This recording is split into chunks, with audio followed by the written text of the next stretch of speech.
Hey, Yunos here. Quick introduction to this game and how I came to play it.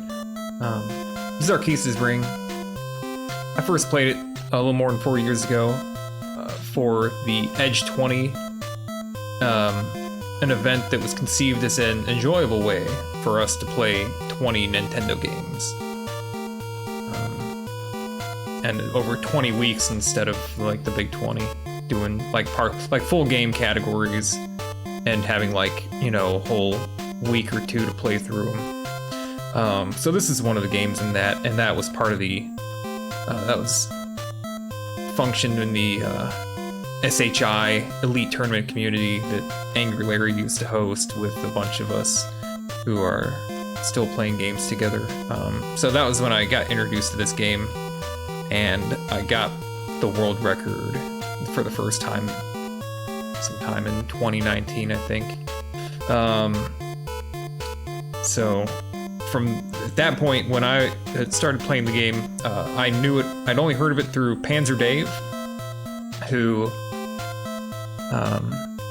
used to talk about how it was some awful RNG game. He played it in Cusa Grande, and then we played it for the Edge. I finally played it for the Edge 20 because it ended up in there. Edgeworth picked it out, and at that point, the videos that I had to base my run off of were like Tristan's time that's still on the board. That's still like, I don't know, 4th place time, I think. It's a really good run. And if you watch it, you can see that like Tris, Gyre, and Feasel, all they were kind of playing it back like a long time ago, like 8 years ago now. So it'd be like 2015, 2014 maybe. So yeah, that's the people that I know and I'm familiar with through this game. Also, then like a year ago, Very Simple popped into my chat one time and was saying that she had played the game, and also I think McFly probably around that time. McFly came up with a little, like tiny little improvements that I saw. But in the last rush here, after the big 20, BT, my old buddy BT from Zelda 1 Breasticle, played it, and after Big 20 was over, we played it still, and so we both improved. I improved my for loop time by quite a bit, and set this fresh new record. This is the second record I've set since the end of Big 20, but this one's the good one. This gets all the stairs. This game's got some heavy RNG. You could say that this run rolled 1 in 256 or 1 in 512. Technically, it rolled a 1 in 512 by getting all the best stairs, 1/8 to the 3rd power. But if it had gotten the 2nd best stair, any of the first 2 stairs in stage 22, that would have been perfectly acceptable, and actually would have only lost 1/3 of a second, like 0.3 actually.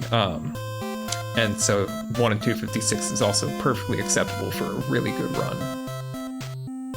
So that's what this is, and then we'll go on to the other stuff I already recorded. Thanks. All right, cool. All right, what's up? So anyway, Choke.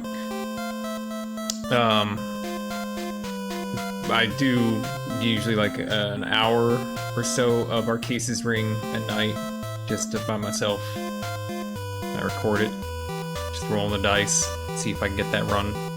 And I got it tonight.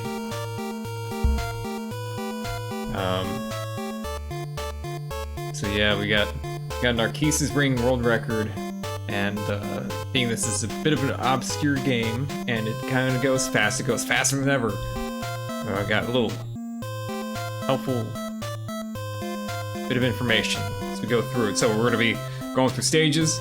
I'm going to beat up the bad guys, and sometimes you're going to drop stuff. And the way the game works is there's an object table that's got a limit of 5. So 5 enemies will appear on the screen at the start of a stage, and you kill one. If it doesn't drop something, another monster will appear. So only 5 can be on the screen, and you have to get all the way to the end. On every single stage, you have to kill enough stuff so that the last thing appears, which is essentially all but 4 monsters. But sometimes when monsters drop a consumable, a bag, like the image up here, you have to pick it up before the next monster will spawn. And so oftentimes we'll be picking up stuff to move it on. Oh man, if you got a question, let me know. Lots of RNG, yeah. So yeah, it's RNG heavy because one, we've got all these consumables. Thunder Wands, Holy Stick, Fire Rod, Ninja Stunner, Health Potion, health upgrades, which you'll see, arrow upgrades, which are damage, range upgrades, which are your bow. Those things you don't see. I know what they are because I know how many hits things take. And I know where you primarily pick them up in the game because there's a couple of stages where they're forced. We'll get to that. BT, oh yeah, got the 55. Fuck yeah, man. BT coming in hot with a new world record in the for loop category. 55:24.867. That's awesome. Off that mirror shield run, yeah, and we got race time. Sweet, co-owner of the thing. Cool.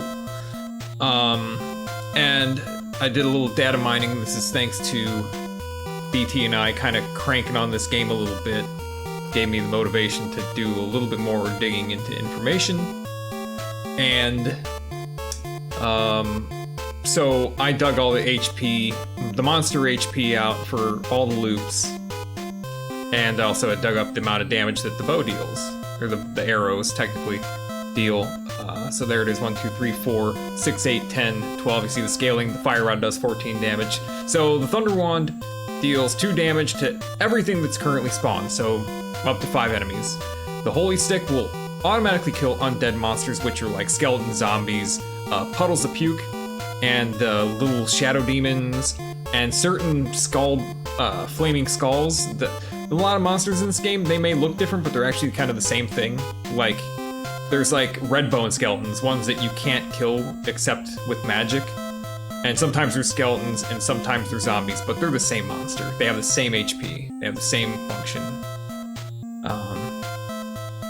So Holy Stick will kill them, and it won't do anything to other monsters.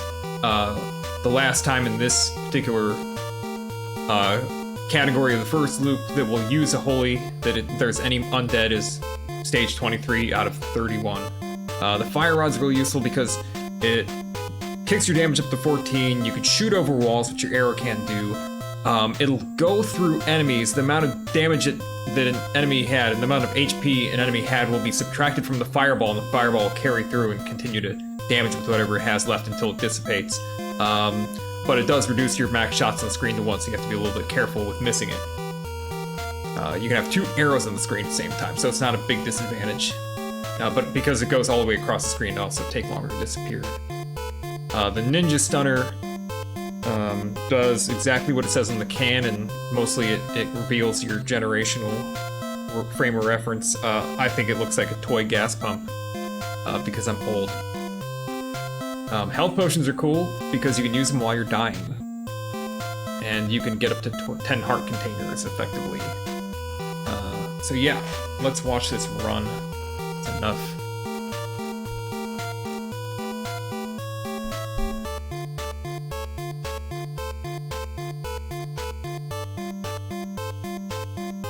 Alright, so yep, I was doing my nightly rolling the dice. Oh, this is gonna be a volume check right here. Oh, and I'm gonna turn off the background audio. There we go. Alright, I have the title screen music playing. Alright, get that volume up a little bit. So this is a dead run. I did not nearly have the stuff, and I was kind of dicking around here. I had 4 hits here, means that I got no arrow upgrade in this particular run.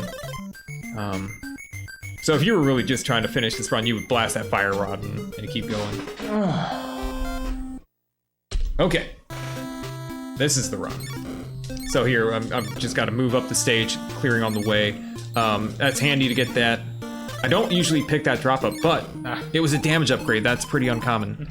Half the time I don't even bother getting that drop because that goblin will screw off to the top right corner, and I really don't want to spend any extra time. That's a good goblin kill there. This is another little bit of early game RNG. The goblins just, hopefully they move into your line of fire, but you don't want to like spend forever waiting on them to do that. Here we got a little bit of scripted movement. These enemies are not RNG. That was not, I missed that guy. So it cost me a half second or so. BT right buffer, you can go through bushes. You can go through obstacles at the very beginning of a stage. Doesn't check yet. So this stage you can do a lot faster if you're willing to spend a fire or a thunder. But primarily, you end up using it as a place to get the drops you need to go fast in the next couple stages. So I have a couple fire rods. Not usually what you see here. Oh, but I pick up a thunder. And so I'll use that on this stage instead. So I'm already killing these in one hit, but normally they would be taking two. And this is a place where we get damage upgrades. The drops in this stage are damage or range upgrades, and we hope for damage. Be sure to say all the names of all the baddies, okay. So I usually prefer to have a holy stick here to call these undead, so I don't have to kind of aim long distance over the walls, because you see how they kind of just go back and forth. So then, yeah, just line up in the middle and fire in all directions to kill the stuff until finally the skeleton at the bottom pops in and I clear that. And then bonus loot here. Did I get 31 fire rods? I did get a lot of fire rods. This is more fire rods than you want to see early. They're kind of taking up space right now. Don't have a good fire rod strat for this stage. The next two stages good for fire rods. The one coming up here, 8, and then 11. And then 14. So here, I do that shot first because the fire rod will make loot launch upward. And I want to launch that backward to save time. So the fire rod's useful because you can shoot across and spawn stuff a little sooner. And that shot there. Thunder is a good alternative kill there, or just waiting for it to come down, which will cost you a couple seconds. Alright, so this is another stage where the drops are upgrades. The puddle of puke is invulnerable except to magic. It's an undead enemy, so I used a spare holy rod that I had. Here I'm gonna blast. I'm not gonna blast the thunder. Oh no, I did a thunder. Never mind. I did a thunder there, and I'm a little bit late. If I had monsters and drops take like 1 second to spawn in, 64 frames, just over a second. So I should have actually fired off that thunder just a little bit sooner before getting to the puddle of puke. This is a little bit of a time saver here, because I had a glut of extra items.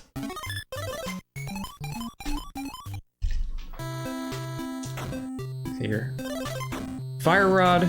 Let's just get over we have to clear all this, and we have to pick up all this loot. If you don't pick up all this loot and kill all these guys, the stage will take forever.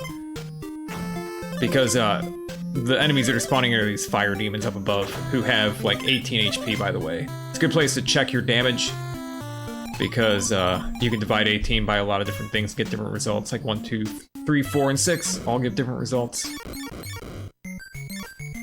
So here, there's a bottom left corner, there's a Minotaur. I'm just gonna thunder it for time save. Otherwise, you have to go down and wait for it to pop right to shoot it, or you gotta go down even farther. Cherubs. Firing squad. There, I'm using a holy to get that last one spawned a little sooner, I think. I don't know why I didn't do it sooner. I'm not gonna trade, so the drops also take roughly a second to, the thunder and the holy take about a second to flash, and same with the ninja stunner. So they can actually slow you down by using them. So again, shooting over the wall, downward. Missed that double shot there, kind of like that. I was trying to double up. A couple of shadow demons were down here. Get drop refills off them. Mana core is 128 HP, so 10 hits with a fire rod, but if you use a thunder rod to clear the shadow demons and the mana core's already spawned in, it'll be 9 fires and a thunder.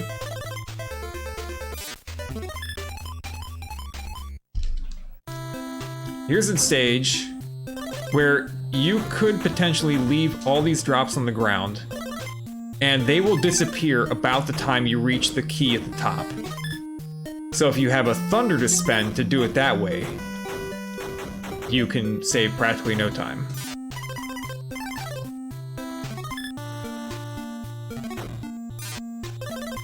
gobos.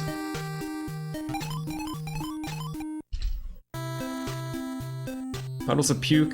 You can kill them with holy if you want to speed up these drops. I didn't have a thunder here. Normally this is like a really high priority place for a thunder. Because if you one thunder will spawn in the final guy, essentially. So you thunder, you shoot, you grab the key, and then you come back around like I did. You can step over the black squares to damage, to, you know, save steps and take damage if you can afford that trade. This little strat here to use the holy to speed the stage up. I missed. Speed the stage up with the holy and trade it for a couple of other drops.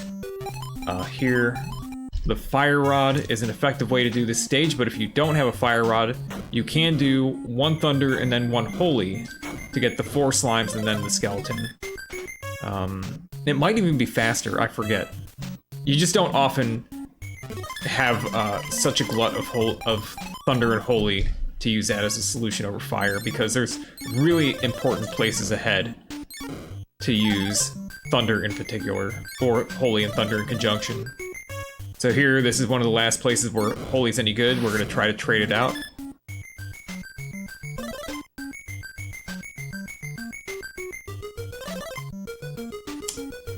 I got a holy back. So at this point, every holy I get is taking up space, and gonna cost me a second if I want to dump it. So I'm just like blasting through here. Good BT walk pattern. Okay, 1 shot left. Pretty ugly fire rotting. Not too bad though. Actually, it's only 0.4 seconds off of gold, I discovered. So here, 2 thunders is a great way to clear the stage. If you don't have 2 thunders, you can do, as soon as everything's spawned in, you can do a holy, kill the 4 bats in the bottom left that are visible. First stair, by the way, those are all random stairs. What makes this run so damn fast is they got all the best stairs. And that was the first of 3 dice roll.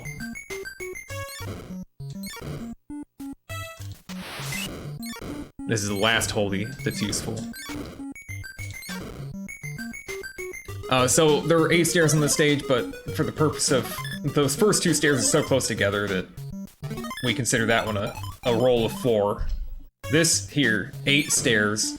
Well, there's a 9th stair at the bottom right. Bottom rightmost stair is not possible. So if you don't get that stair, you have to go up and kill a lot of stuff and then get a key and then check all the others, and it takes forever.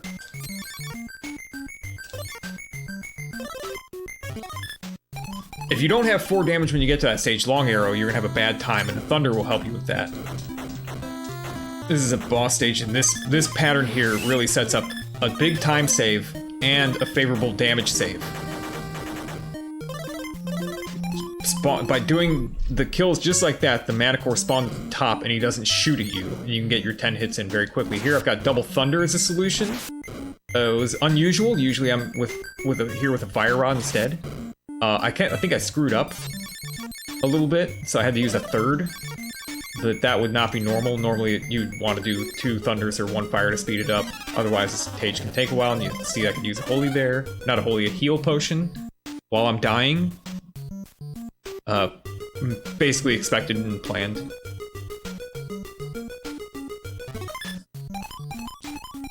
I think I blasted off a holy in there to clear the space, which takes up time. It's good to shoot those upward. Here, another second loss to holy. The thunder is useful. I can get these 2 spawned out, and then this guy coming up has a drop, so I don't want to kill him early with like a double thunder or anything like that. And now we got a boss ninja who can spawn with anywhere from like 0 to like, I don't know, 240 HP. So that can be a real trick. So I don't know why sometimes it'll die instantly, but I've never actually seen it spawn with 0 in RAM. I messed up. Oh my god, I messed up.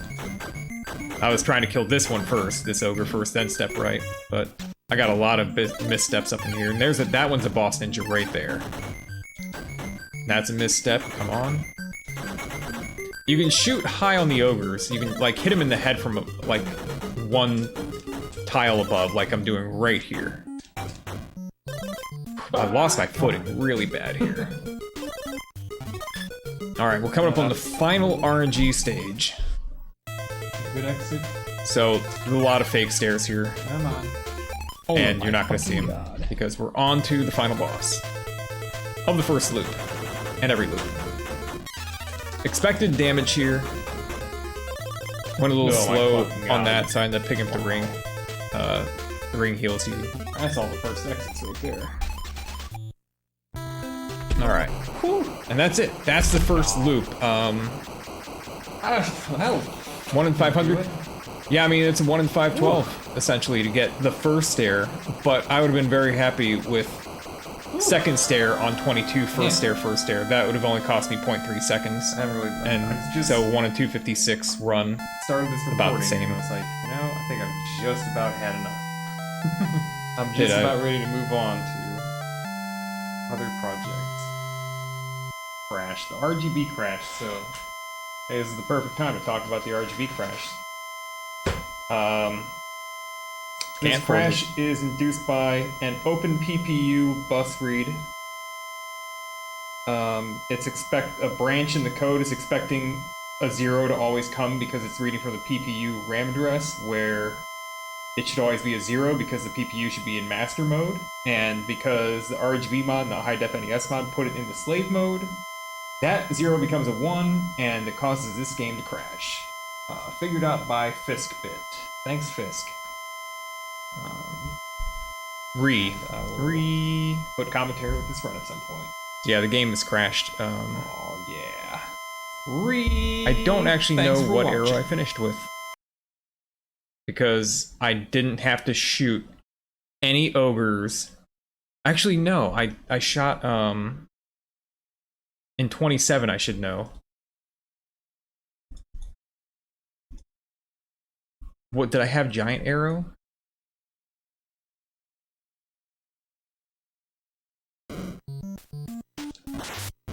Yeah, this stage is totally weird. I have no idea what was going on.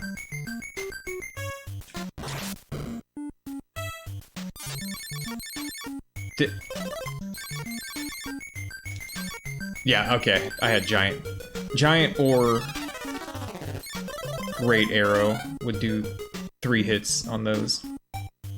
Cool. Well, that's that. That is 1040.7. Let's pull up the full splits. So this is how I did against gold. Pretty decent start. This is typical of stage 4. To get that gold in stage 4, I'd have to basically have a fire rod and ignore some drops, or thundering and ignoring drops. But the time it takes to pick up drops is time save in 5 and 6, unless somehow you just got really lucky. This time loss in 6 is due to not having the holy to help me get the first 4 skeletons down. Instead, I had to friggin' aim over and like keep shooting over walls till they ran to the fireball. The cherub stage could go faster if I had a thunder to use on it. I could like kill 6 and then thunder as I reach the key pedestal.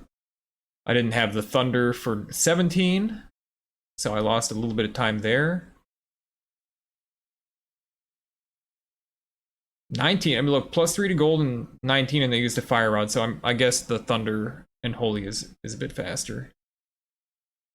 The skull pigeon stage 20 lost time because I traded the holy out for other drops. If I didn't trade the holy, I wouldn't spend the time doing that. Vampire, good. The reset stage, the pink stage, the first RNG. Yep, 0.1 off gold, clearly. Blobbo Maze, I think I fucked up a little bit in there. Plus 4.1.